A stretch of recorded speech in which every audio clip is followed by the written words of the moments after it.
Hi guys! Come with me, pumunta ng Hero para bumili ng new sets of glasses. So ayan, ganda-ganda ko muna. Tapos fit check. Tapos mirror shots na naman. Take.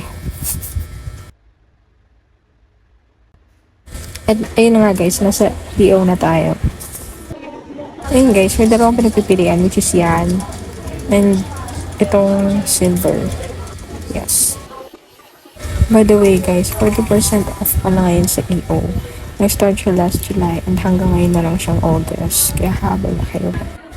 Ayun guys, binigay ko na nga pala dito yung napili kong frame. Tapos nag-hintay na lang kami dito para sa eye check-up. Tapos mirror shot. Mirror shot sa aming kapatid ko. What I mean para dun sa 40% off is pag pumili ka ng frame, ayun yung babayaran mo. Tapos kasama na tong eye check-up. Ayan, katulad yung ginagawa sa eye check-up.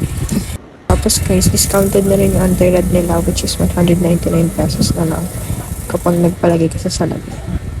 Tapos after nun guys, sinama na ako ni Doc dun sa room para tanungin ako ng kung ano nararamdaman ko and para rin malaman kung ano yung grado ko.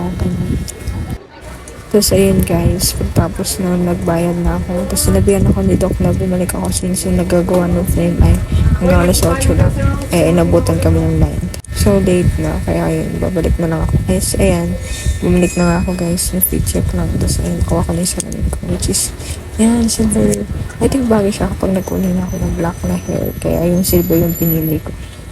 Yun lang guys, bye!